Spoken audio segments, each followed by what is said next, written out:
কলিকাতা বিশ্ববিদ্যালয় বিএ 6 সেমিস্টারে সকল শিক্ষাবিজ্ঞানের জেনারেল পরীক্ষার্থী বন্ধুদের জন্য আজকে আমি তোমাদের শিক্ষাবিজ্ঞান ডিএসসি বি2 এই পেপারের উপর থেকে তোমাদের একটি গুরুত্বপূর্ণ সাজেশন তুলে ধরব। তোমাদের যেহেতু পরীক্ষা এসে গিয়েছে, খুব দেরি নেই, এরকম ধরে নিতেই হবে তোমাদের হাতে গোনা কয়েকটা দিন। তো আজকের সাজেশনের মধ্যে যেগুলো মোস্ট ইম্পর্টেন্ট কোশ্চেন, যেগুলো অত্যন্ত গুরুত্বপূর্ণ প্রশ্ন, যেগুলো তোমাদের আসার সম্ভাবনা সবচেয়ে বেশি রয়েছে, সেইগুলোকেই তোমাদের সামনে তুলে ধরছি। তো তোমরা ওই প্রশ্নগুলোকেই খুব ভালো করে কিন্তু তৈরি করো, ওইগুলোকে তোমরা পড়ো, ওইগুলোকে লেখার একবার চেষ্টা করো, তাহলে কিন্তু ভালো মতো নোটসগুলো তোমরা নামাতে পারবে। তো তোমাদের জন্য ফার্স্ট চয়েসে ওইগুলো রাখা হয়েছে, আর কিছু সেকেন্ড চয়েসেও প্রশ্ন রাখা হয়েছে যেগুলো মিডিয়াম টাইপের। তো সেখান থেকে কয়েকটা প্রশ্ন তোমরা অবশ্যই দেবে। তো তোমরা গুরুত্বপূর্ণ প্রশ্নগুলো করলে ওখান থেকে কিন্তু কমন পেয়ে যাবে।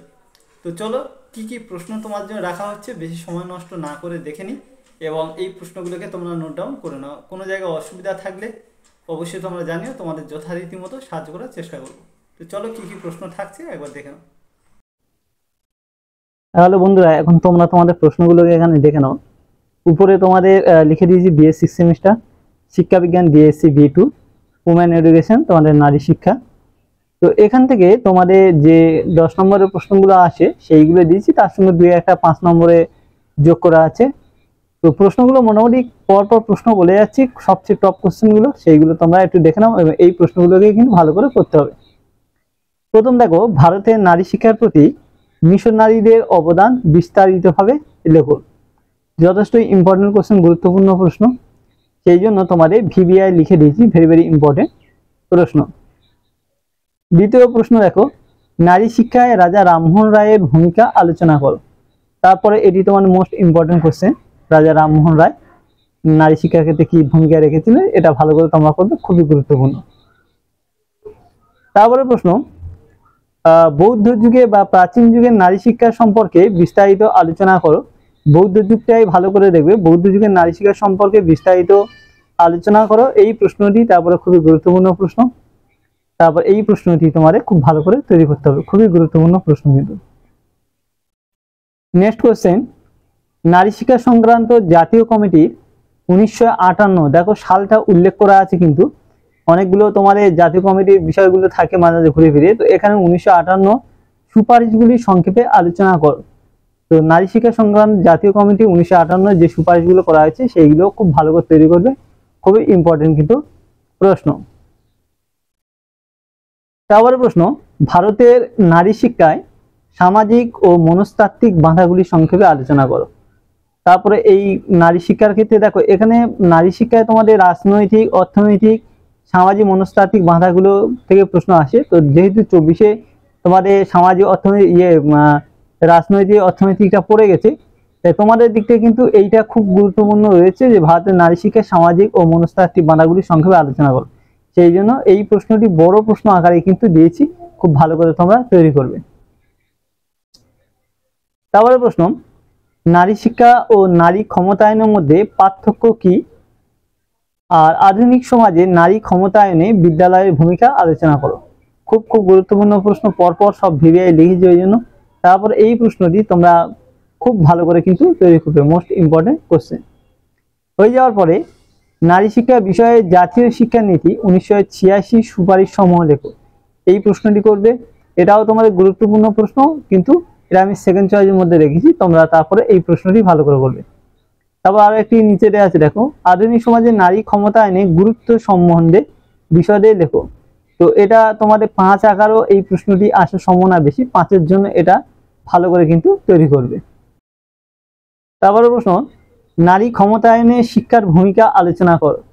এই প্রশ্নটি তারপরে খুব গুরুত্বপূর্ণ প্রশ্ন, বড় প্রশ্নের জন্য তোমরা বা 5 আকারও দিতে পারে, কিন্তু ভালো করে তৈরি করবে। নারী ক্ষমতায়নে শিক্ষার ভূমিকা আলোচনা করো। তারপরে প্রশ্ন দেখো, নারী শিক্ষায় জাতীয় শিক্ষানীতি 1986 মূল সুপারিশগুলি উল্লেখ করো। তারপর এই প্রশ্নটি এটা করবে, এটাও তোমাদের 5 আকারেও দিতে পারে, 10 আকারেও দিতে পারে, ওই জন্য সেকেন্ড চয়েসে রেখেছি, এটা ভালো করে কিন্তু তৈরি করবে। তারপরে প্রশ্ন, নারী শিক্ষায় হংস মেহতা কমিটি সুপারিশগুলি লেখো। এটা যথেষ্ট গুরুত্বপূর্ণ প্রশ্ন, হংস মেহতা কমিটি, সেই জন্য মোস্ট ইম্পর্টেন্ট কোশ্চেন 10-এর জন্য, এটা দিয়েছি, সবাই ভালো করে তৈরি করবে। তারপরে প্রশ্ন, নারী শিক্ষায় মুদালিয়ার কমিশনে সুপারিশগুলি লেখো। মুদালিয়ার কমিশন তোমাদের জন্য ইম্পর্টেন্ট, সেই জন্য ভেরি ভেরি ইম্পর্টেন্ট লিখে দিয়েছি এই প্রশ্নটি, তারপর ভালো করে তৈরি করবে। তারপরে প্রশ্ন, নারী শিক্ষায় রাধাকৃষ্ণন কমিশনে সুপারিশগুলি লেখো। তারপর রাধাকৃষ্ণন কমিশনটাও তোমাদের 10-এর জন্য কিন্তু ভালো করে তৈরি করতে হবে, এটাও তোমাদের যথেষ্ট গুরুত্বপূর্ণ প্রশ্ন। তারপরে নারী ক্ষমতায়নে বাধা বা সমস্যাগুলি আলোচনা করো। এগুলো 5 আকারে দেখবে, 5-এর জন্য এই প্রশ্নগুলো আসে, ভালো করে দেখবে 5-এর জন্য। তারপরে প্রশ্ন দেখো, নারী শিক্ষার সমস্যাগুলি লেখো, একটু ঘুরিয়ে দিয়েছি। তারপরে প্রশ্ন দেখো, নারী শিক্ষা সম্বন্ধে জাতীয় শিক্ষানীতি 1992 এর সুপারিশগুলি লেখো, অথবা নারী শিক্ষা বিষয়ে প্রোগ্রাম অফ অ্যাকশন 1992, যেটা POA বলা হয় সংক্ষেপে, প্রোগ্রাম ও অফ অ্যাকশন, যেটা আমরা বলছি প্রোগ্রাম অফ অ্যাকশন সংক্ষেপে POA, এর বিস্তারিত আলোচনা করো। এই প্রশ্নটা আগেও একবার এসেছিল সালের প্রশ্ন 10 আকারে, তোমরা কিন্তু ভালো করে তৈরি করবে। এই প্রশ্নটা কিন্তু যথেষ্ট গুরুত্বের দাবি রাখে, 10, 5 ও মাঝে মাঝে দিয়ে থাকে, কিন্তু সালের এই প্রশ্ন এটা কিন্তু তোমরা দেখবে। তারপর নিচে দেখো দুটি প্রশ্ন দিয়েছি, নারী শিক্ষা জাতীয় শিক্ষানীতি 1968-তে উল্লেখিত সুপারিশগুলি ব্যাখ্যা করো। এই প্রশ্নটা তোমরা 5 নম্বরের জন্য দেখবে, গুরুত্বপূর্ণ প্রশ্ন। মুদালিয়ার কমিশন বর্ণিত সহশিক্ষা ব্যবস্থা লেখো, এটাও 5-এর জন্য যথেষ্ট গুরুত্বপূর্ণ প্রশ্ন, এগুলো 5-এর জন্য। তো এই হয়ে যাওয়ার পরে আরো কিছু 5-এর প্রশ্ন তোমাদেরকে দেখাচ্ছি, তোমরা একটু লক্ষ্য করো। দেখো, নারী শিক্ষায় জাতীয় শিক্ষানীতিতে উল্লেখিত সুপারিশ ব্যাখ্যা করো। তারপর প্রশ্ন দেখো, নারী শিক্ষা প্রয়োজনীয়তা কি, এটা দেখবে 5-এর জন্য। নারী ক্ষমতায়নের উপাদানগুলি আলোচনা করো, এটি দেখবে। মুদালিয়ার কমিশন বর্ণিত সহশিক্ষা ব্যবস্থা লেখো, এটা আমি একটু আগে বলে দিলাম, আবার রিপিট হয়ে গেছে এখানে। তারপর প্রশ্ন দেখো, নারী শিক্ষায় অর্থনৈতিক রাজনৈতিক বাধা সমূহগুলি লেখো, এটা কিন্তু বড় প্রশ্ন আকারে এসে গেছে, তাই 5-এর জন্য তোমরা একটু দেখে রেখো, কারণ 5-এর জন্য কিন্তু দিতে পারে। বড় প্রশ্ন কিন্তু 2024 এসেছিল, এই জন্য আমি দিইনি, কিন্তু 5-এর জন্য যদি দেয় তাই একটু দেখে রেখো। তারপরে প্রশ্ন, নারী ক্ষমতায়ন বলতে কি বোঝো, 5-এর জন্য দেখে রাখবে। তারপরে প্রশ্ন, নারী ক্ষমতায়নে উপাদানগুলি লেখো, এটাও 5-এর জন্য, এখানে সব 5-এরই চার্ট। তারপরে হচ্ছে শিক্ষা ও নারী ক্ষমতায়নের সম্পর্ক লেখো। তারপর প্রশ্ন, নারী ক্ষমতায়নে বিদ্যালয় শিক্ষার ভূমিকা আলোচনা করো। তারপরে নারী ক্ষমতাকল্পে ভারতের জাতীয় নীতি সংক্ষিপ্ত বর্ণনা দাও। তো এই হচ্ছে তোমাদের প্রথম দিকে 10 নম্বরগুলো বললাম, তার মাঝে মাঝে যেগুলো কিছু 5 বলে দিয়েছি, আর এখানে এই যে 5গুলো বলে দিলাম। এই প্রশ্নগুলো ভালো করে তোমাদেরকে তৈরি করতে হবে, এই প্রশ্নগুলো তৈরি করলে তাহলে কিন্তু এখান থেকে তোমরা প্রশ্ন কমন পেয়ে যাবে সব।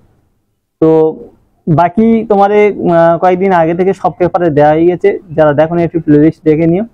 আর কোন কোন পেপারে যদি খুব সাজেশন তোমাদের কিছু মনে হয় বা কিছু বলার বক্তব্য থাকে, তো তোমরা অবশ্যই কমেন্টের মাধ্যমে জানিও। তো বন্ধুরা, আজকে ভিডিওটা এখানে শেষ করলাম, পরবর্তী ভিডিওটা আবার দেখা হবে। সবাই ভালো থেকো, সুস্থ থেকো।